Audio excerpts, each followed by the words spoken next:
চলে এসেছি আজকের ম্যাথের একটি নতুন সেশন নিয়ে। আশা করি আপনাদের এই ভিডিওটি ভালো লাগবে। চলে আসি আজকের প্রথম প্রশ্নে। 175কে দুটি পূর্ণ সংখ্যার গুণফল হিসেবে কতভাবে প্রকাশ করা যায়? তাহলে 175কে প্রথমে ভেঙে নিই, 5 দিয়ে প্রথমে ভাঙি, তাহলে কত হয়? 35। আবার একে 5 দিয়ে ভাঙি, কত হয়? 7। এই 175কে আমরা কয়ভাবে লিখতে পারি দেখে নিই।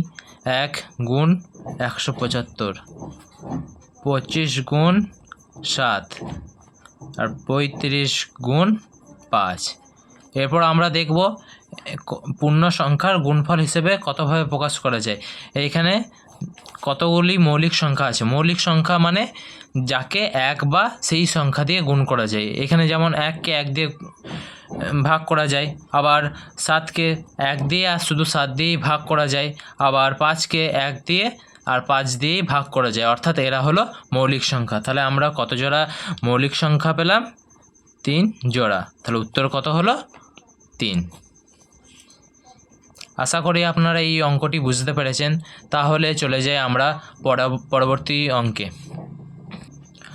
আমরা চলে এলাম পরবর্তী প্রশ্নে। পরবর্তী প্রশ্ন দেওয়া আছে 240 সিসি জল মিশ্রিত জল ও গ্লিসারিনের আয়তনের অনুপাত 1:3। এই মিশ্রণের সাথে কত পরিমাণ জল মেশালে জল ও গ্লিসারিনের আয়তন অনুপাত 2:3 হবে? তাহলে আমরা দেখে নিই জল আর গ্লিসারিন। প্রথমে অনুপাত কত দিয়েছে? 1:3। তারপর অনুপাত কত দিয়েছে? 2:3। এখানে কি বলেছে? কত পরিমাণ জল মেশাতে হবে। তাহলে আমাদের জল দেখতে হবে যে কতটা বেড়েছে। এখানে দেখছি আমরা গ্লিসারিনের পরিমাণ আগেও একই ছিল, পরেও একই আছে। তাহলে আমাদের একে সমান করার কোনো দরকার নেই। তাহলে আমরা এখানে দেখে নিই জল কতটা মিশিয়েছে, 1 ইউনিট। আর এখানে আগে কি বলেছে? 240 সিসি জল মিশ্রিত জল ও গ্লিসারিনের মিশ্রণ, মানে এই জল আর গ্লিসারিন প্রথমে মিশ্রণটা কত ছিল? 240। মানে এখানে 4 ইউনিটের মান হচ্ছে 240। তাহলে কতটা জল মিশিয়েছে? 1 ইউনিট। তাহলে 1 ইউনিটের মান হচ্ছে কত? এটা হচ্ছে 60 গুণ। তাহলে এটিও কত হচ্ছে? 60 গুণ। তাহলে কত হলো? 60 সিসি। উত্তর হলো 60 সিসি। 60 সিসি জল মেশাতে হবে। আশা করি আপনারা অঙ্কটি বুঝতে পেরেছেন এবং আপনাদের অঙ্কটি ভালো লেগেছে। তাহলে আমরা চলে যাই পরবর্তী অঙ্কে। আমরা চলে এলাম পরবর্তী প্রশ্নে। পরবর্তী প্রশ্নটি হলো সমাহারে বর্ধিত সংখ্যা শ্রেণীর মধ্যে প্রথমটি 51 এবং সপ্তমটি 81। মধ্যবর্তী সংখ্যাগুলি হবে।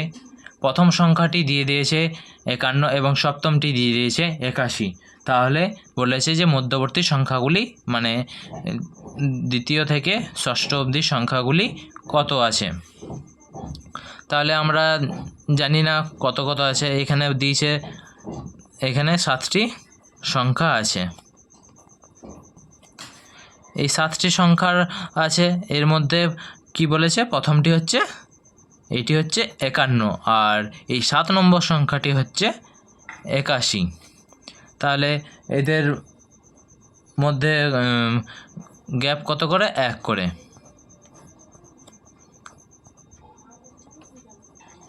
তাহলে কত হলো টোটাল? 6 গ্যাপ হলো।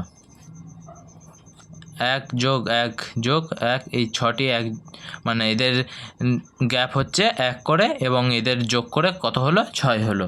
তাহলে আমরা দেখে নিই 51 থেকে 81 বিয়োগ 81 থেকে 51 বিয়োগ দিলে আমরা পাচ্ছি 30। এরপর একে গড় করে নিচ্ছি। গড় করলে 6 দিয়ে এই যে 6 বেরিয়েছে তার সাথে ভাগ করে দিলাম। তাহলে কত হলো? 5। তাহলে একটি সংখ্যা থেকে আরেকটি সংখ্যা যেটি হবে তার মধ্যে পার্থক্য থাকবে। তাহলে প্রথম সংখ্যা যদি 51 হয় তাহলে পরবর্তী সংখ্যা কত হবে? 5 যোগ করে দিলে 56। তার পরবর্তী সংখ্যা কত হবে? 61। তার পরবর্তী সংখ্যা কত হবে? 5 যোগ করলে 66। তার পরবর্তী সংখ্যা কত হবে? 5 যোগ করলে 71।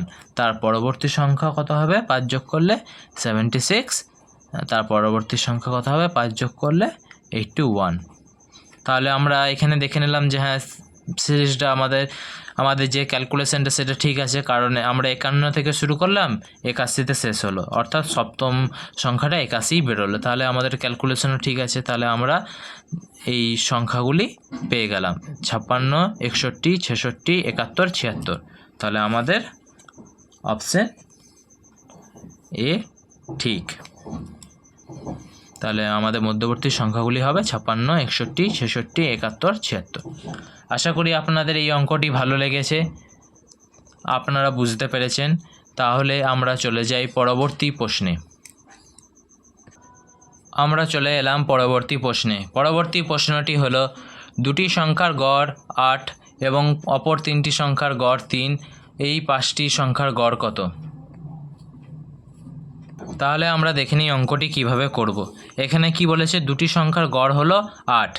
যদি দুটি সংখ্যার গড় কত? 8, তাহলে সমষ্টি কত? 8 গুণ 2, 16। আবার এখানে কি বলেছে? অপর তিনটি সংখ্যার গড় 3। তাহলে যদি তিনটি সংখ্যার গড় যদি 3 হয় তাহলে সমষ্টি কত? 3 গুণ 3 কত হলো? 9। তাহলে দেখে নিই 5টি সংখ্যার সমষ্টি কত? 25। তাহলে 5টি সংখ্যার সমষ্টি কত? 25।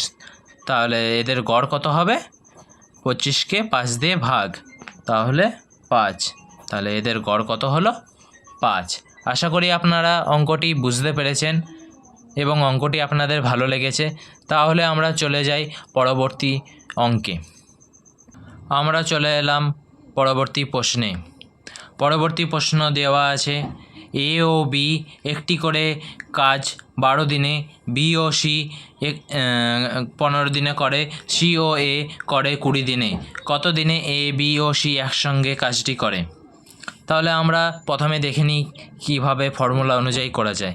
ফর্মুলা হলো 2x y z by x y plus y z plus x z। তাহলে দেখে নিই আমরা এখানে x কত আছে? 12, y কত? 15, আর z কত? 20। তাহলে লিখে দিই 2 গুণ 12 গুণ 15 গুণ 20, আর x কত আছে? 12 গুণ 15 যোগ 15 গুণ 20 যোগ 12 গুণ 20। এরপর আমরা উপরেরটা গুণ করব না, আমরা এরকমই রেখে দেবো যাতে আমাদের কাটাকুটি করতে সুবিধা হয়, এবং নিচেরগুলো আমরা গুণ করব। তাহলে 12 আর 15 গুণ করলে কত হয়? 180। আর 15 আর 20 গুণ করলে আমরা পাই 300। আর 12 আর 20 গুণ করলে আমরা পাই 240। এবার এদেরকে যোগ করে দেবো ওপরটা একই রেখে, 2 গুণ 12 গুণ 15 গুণ 20 সমান হচ্ছে 720। তাহলে আমরা এবার কাটাকুটি করে নিই, 0 0 কেটে দিলাম। 12 6 72, 2 3 6, 3 5 15। তাহলে কত হলো? 10। এটি হলো প্রথম মেথড, যেখানে আপনাদের একটু বেশি ক্যালকুলেশন করতে হবে, এবং এই ফর্মুলাতে বসে আপনারা যদি ক্যালকুলেশন করেন তাহলে আপনারা খুব সহজে অঙ্কটি বসাতে পারবেন। এছাড়াও এই বড় ক্যালকুলেশন এড়াতে আমাদের দ্বিতীয় মেথডটি হলো মেথড 2। এখানে কী দেওয়া আছে, a প্লাস বি,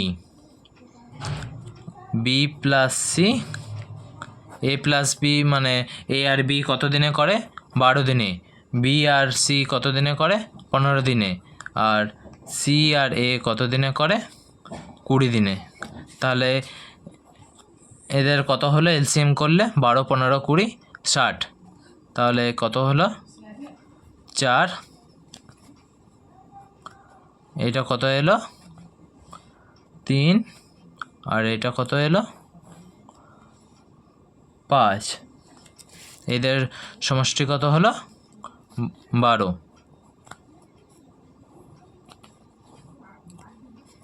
তাহলে আমরা এখানে 12 পেলাম। এই 12 কি হচ্ছে, 12 হচ্ছে দুটো করে, এখানে যেমন দুটো করে এ আছে, দুটো করে বি আছে, আর দুটো করে সি আছে। তাহলে একটি করে নিয়ে আসতে গেলে 2 দিয়ে ভাগ করতে হবে, 12 ভাগ 2 সমান হচ্ছে 6। আর টোটাল আমাদের কত ইউনিট আছে, 60 ইউনিট। তাহলে আমাদের এই 60কে 6 দিয়ে ভাগ করে দিতে হবে, কত হলো অ্যান্সার 10। এইভাবে আমরা খুব বড় এবং ক্যালকুলেশন এড়ানোর জন্য আমরা এই মেথডেও করতে পারি, এবং আমরা এই মেথডে খুব সহজেই অঙ্ক করে নিতে পারবো। আশা করি আপনাদের এই অঙ্কটি ভালো লেগেছে। তাহলে আমরা চলে যাই পরবর্তী অঙ্কে। আমরা চলে এলাম পরবর্তী প্রশ্নে। পরবর্তী প্রশ্নটি দেওয়া আছে, 6300কে কোন ক্ষুদ্রতম সংখ্যা দ্বারা গুণ করলে একটি পূর্ণঘন সংখ্যা হবে। পূর্ণঘন মানে হচ্ছে যদি একটা সংখ্যা যদি এক্স থাকে তাহলে সেটা 3টে থাকবে, আবার যদি কোনো সংখ্যা ওয়াই থাকে তাহলে সেটাও 3টে করে থাকবে। এই 3টে একসাথে বলা হচ্ছে এদেরকে পূর্ণঘন। তাহলে প্রথমে আমরা 630কে ভেঙে নিই, 630কে 3 দিয়ে ভেঙে নিই, 2100। আবার একে 3 দিয়ে ভেঙে নিই, কত হচ্ছে 700। আমরা এগুলোকে শুধু পূর্ণ সংখ্যা, যেগুলো মৌলিক সংখ্যা সেগুলো দিয়ে ভাঙবো। তাহলে এরপর আমরা একে 7 দিয়ে ভেঙে নিই, 100। এরপর আমরা একে মৌলিক সংখ্যা কত 5 দিয়ে ভেঙে নিই, 20। তারপর আবার একে 5 দিয়ে ভেঙে নিই, কারণ 5 দিয়ে ভাগ করা যাবে, 4। এরপর আমরা একে 2 দিয়ে ভেঙে নিই। এইটি আমাদের দাঁড়ালো অবশেষে। এরপর আমরা দেখব পূর্ণ সংখ্যা মানে কত সংখ্যা দ্বারা গুণ করলে এটি পূর্ণঘন হবে। এখানে দেখে নিই কটা 3 আছে, এখানে দুটো 3 আছে, তাহলে কটি 3 লাগবে, একটি 3 লাগবে। এখানে 7 কটা আছে, একটি আছে, তাহলে আর কটি পূর্ণঘন হতে গেলে লাগবে, 2টি লাগবে। আবার এখানে কটি 5 আছে, 2টি 5 আছে, পূর্ণঘন হতে গেলে কটি 5 লাগবে, একটি 5 লাগবে। তাহলে 1 গুণ একটা 5 গুণ। তাহলে আর এখানে কটি 2 আছে, দুটি 2 আছে, তাহলে কটি পূর্ণঘন হতে গেলে কটি 2 লাগবে, একটি 2 লাগবে। তাহলে একটি 2 গুণ করে দিলাম। আমরা এবার দেখে নিই, আমরা একে সহজে করে নিই। এদিকে 5 দিয়ে 10, 3 7 21, আবার 21 আর সাথে 147, আবার 147 আর 10 গুণ করলে কত হয় 1470। তাহলে আমাদের উত্তর কত হয়ে গেল 1470। Option B correct answer. তাহলে আমরা এখান থেকে উত্তর পেয়ে গেলাম 1470। আশা করি আপনাদের এই অঙ্কটি বুঝতে সুবিধা হয়েছে এবং আপনারা বুঝতে পেরেছেন। তাহলে আমরা চলে যাই পরবর্তী অঙ্কে। আমরা চলে এলাম পরবর্তী প্রশ্নে।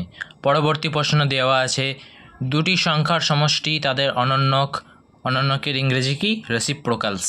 অনন্যকের সমষ্টির সমান, তাদের গুণফল কত।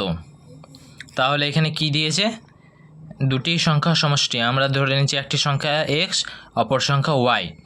এদের সমষ্টি হচ্ছে এদের অনন্যক, মানে 1/x প্লাস 1/y।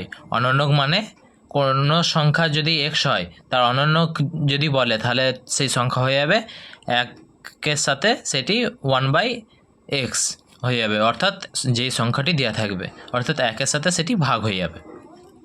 এখানে দেওয়া আছে। তাহলে এরপর কি বলেছে, তাদের গুণফল কত। গুণফল বলতে এখানে কী বোঝাচ্ছে, একটি সংখ্যা এক্স আর একটি অপরটি ওয়াই হলে এক্স গুণ ওয়াই সমান কত, এটি জানতে চেয়েছে যে কত হবে। তাহলে আমরা দেখে নিই, এক্স প্লাস ওয়াই, একে লসাগু করে দিলাম, তার এক্স ওয়াই হলো। এরপর একে কি হলো, ওয়াই প্লাস এক্স। আমরা একে লিখতে পারি X plus Y by X by Y, আর এদিকে কত রয়ে গেল, X by X plus Y. আমরা জানি এক্স প্লাস ওয়াই সমান ওয়াই প্লাস এক্স, একই এর মানে, কিন্তু X plus Y not equal to X minus Y. একে আমরা কিন্তু আবার এরকম করে লিখতে পারবো না, তখন কিন্তু একটি মাইনাস চিহ্ন চলে আসবে। তাহলে আমরা এখানে দুদিকটা সমান হয়ে গেল, কাটাকুটি করে নিই। এক্স প্লাস ওয়াই কেটে গেল, তাহলে এক্স ওয়াইয়ের মান কত হয়ে গেল, 1। তাহলে তাদের গুণফল কত, 1। অপশান সি সঠিক উত্তর। আশা করি আপনারা এই অঙ্কটি বুঝতে পেরেছেন। তাহলে আমরা চলে যাই পরবর্তী অঙ্কে। আমরা চলে এলাম পরবর্তী প্রশ্নে। পরবর্তী প্রশ্ন দেওয়া আছে, একটি ট্রেন দেরাদুন থেকে দিল্লি 40 কিলোমিটার/আওয়ার বেগে গেল এবং 60 কিলোমিটার/আওয়ার বেগে ফিরে এলো। সমগ্র যাত্রাপথে ট্রেনটির গড় গতিবেগ কত? এখানে কি দিয়েছে, যাওয়ার সময় কত গেল, 40 কিলোমিটার/আওয়ার বেগে, আর এলো কত, 60 কিলোমিটার/আওয়ার। আমরা একে একটি সহজ ফর্মুলা আছে, যার সাহায্যে আমরা একে করতে পারবো, 2xy by X plus Y. এখানে এক্স হলো 40 আর ওয়াই হলো 60। তাই এখানে বসিয়ে দিই, 2 গুণ 40 গুণ 60 বাই 40 যোগ 60, তাহলে কত হলো,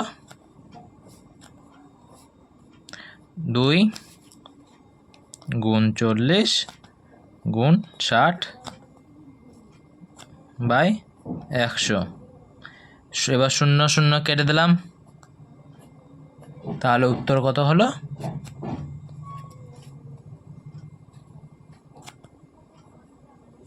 48। তাহলে কত তাদের সমগ্র যাত্রাপথের ট্রেনটির গড় গতিবেগ কত হলো, 48 কিলোমিটার/আওয়ার। এখানে কিলোমিটার আর হাওয়ারটা হচ্ছে বেগের একটি একক। বেগের একক হচ্ছে কিলোমিটার হাওয়ার, এসআই একক হচ্ছে মিটার/সেকেন্ড, আর সিজিএস একক হচ্ছে সেন্টিমিটার/সেকেন্ড। এই বেগ হলো একটি ভেক্টর রাশি, কারণ এর মান ও অভিমুখ দুই আছে। আমরা জানি যে রাশি হচ্ছে দুই প্রকার, একটি হচ্ছে স্কেলার রাশি, অপরটি হচ্ছে ভেক্টর রাশি।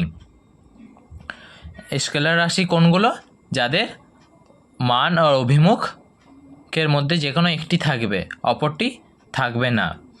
আর ভেক্টর রাশি কাদের বলে, যাদের মান আর অভিমুখ দুটিই থাকবে, সেগুলি হচ্ছে ভেক্টর রাশি।